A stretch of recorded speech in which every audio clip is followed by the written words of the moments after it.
Hello guys, my name is Kelly. I'm 19 years old and this is my testimony. I grew up in Brooklyn, New York with my father and my stepmother, along with my half siblings.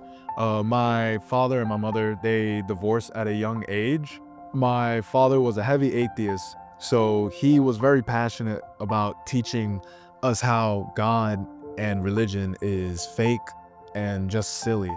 Growing up, I was always separated and left out from the good treatment, I guess, from my stepmother. In many different ways, I was just, not treated as well, left out, and I never felt like I belonged. At 14 years old, my mother was diagnosed with cancer, so I figured it'd be a good point in my life to just move out of the household where I didn't feel like I belonged and was treated differently.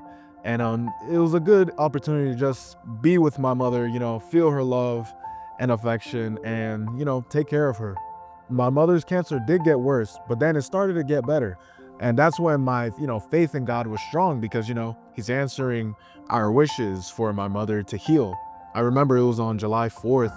We were supposed to have a barbecue that day. So my mother just went for her, just her regular checkup for cancer. But unfortunately, the doctors had made a mistake, which had put her into ICU. Like about a week and a half goes by, and that's where she passed away in ICU on July 13th. I'm waving my fist at God's face because, that was my one safe haven, the one person that, really made me feel love and a sense of belonging. And I thought I've already went through all the hardship in the past, but apparently, that wasn't the end of hardship, but it did become the end of my faith. I stopped believing in God because he didn't answer my wish. And now the household became a super toxic environment. My faith in God has been shot. A new woman ends up moving in, and she also is dealing with grief from the loss of her father and mother. So now, just everybody dealing with grief, all the stress was just put on to me. And I didn't have time to, just be alone and, heal and grief myself. So that just put me in a state of depression. I hated, going home every single day. You know, it didn't feel like home at all. And that's when I decide, I can't take this anymore. So I run away. After I run away, I come back for just like 2 days, but that's when I officially moved back with my atheist father in Brooklyn, New York. Our relationship wasn't the same as it used to be. He looked at me moving with my mother as disloyalty, and me and him just constantly had a lot of tension and disagreements. It led to him kicking me out. I was homeless for a span of 6 months. Every now and then I'd be able to sleep in with a friend, but most nights I would have to, sleep in a train station or a bathroom or just stay up all night. This was going to be the lowest point in my life where this void in my heart was not going to be filled no matter how hard I tried. I felt this distinct draw to just pray and cry out to God.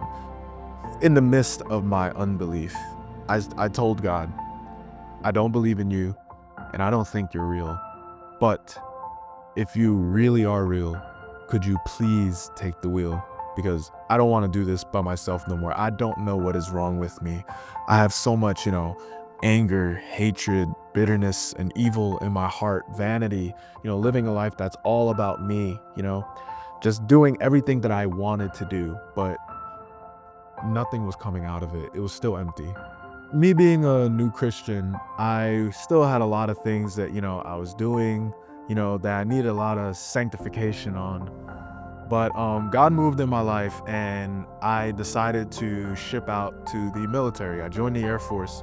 And during BMT, no phones, no nothing. But I did get a Bible before I shipped out. So I had a lot of alone time with God. It's been about a year and 7, 8 months since I've been saved. And life still, of course, isn't perfect. Life has had ups and downs constantly.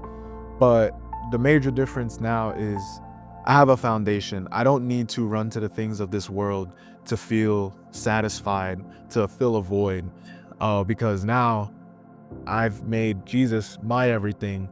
I feel like I belong for the first time in my life.